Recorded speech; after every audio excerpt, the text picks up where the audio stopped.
ඔව් නිරීක්ෂණ කියන්නේ මොන තරම් වටිනවද කියලා අපේ ලලිත් ගුරුතුමා අපේ කොන්වන්ට් එකේ සර් වැඩමුළුවට ආවා ගියයි කියලා කියන චරිතවල ගොඩාක් ලෝකේ වටේ තිබිද්දී ආවන වැඩේ කරන්න ඕනේ කියලා කණ්ඩායමක සමාජිකයෙක් අපේ ලලිත් සර්ත් එක්ක මං ආවා වටිනා දෙයක් අපේ දරුදරයට කියන්න ලෙල්ලු පිටියේ පැත්තේ ශ්‍රී රාගුල විද්‍යාලය කියන්නේ ඔබ නොදුන්නා තැනක් නෙවෙයි හැමදාම වගේ පාරේ යන්න පුළුවන් හැබැයි දැන් බලන්න අපේ කණ්ඩායම වයගත්ත දෙයක් මෙන්න මෙයාට සුවිශේෂී නමක් තියෙනවා මෙයා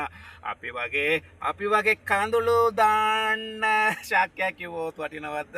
සමාවෙන්ට ශාක්‍යයක් නෙවෙයි මේක සුත්‍ර ජීවි ගණයට අයිති වන මේ මෝල්ඩ් වර්ගයක් මේ ෆංගස් වර්ගයක්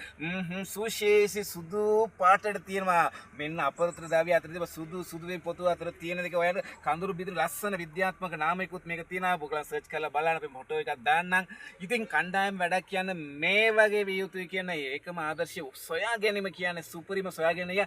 මමත් ජීව විද්‍යාව කරලා මේ උගන්වලා තියෙන මේම දෙයක් නම් මට කියන්න වාසනාව ලැබෙන්නේ අද ඒ වාසනාව මට ලැබුණ නිසා ඔබලාට මම කියන්න ස්තුතික මේ ඉදිරිපත් කරනවා ලලිත් සර් වචනය කියමුකෝ කොහොමද හොයාගත්තේ අපි මේක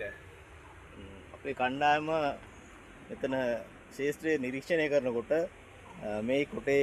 පොත්තක් ඉස්සිලා තිබුණා අපි මේ පොත්ත අයින් කරලා බලනකොට තමයි මේ දිලීරිය අපිට හොයාගන්න හම්බුනේ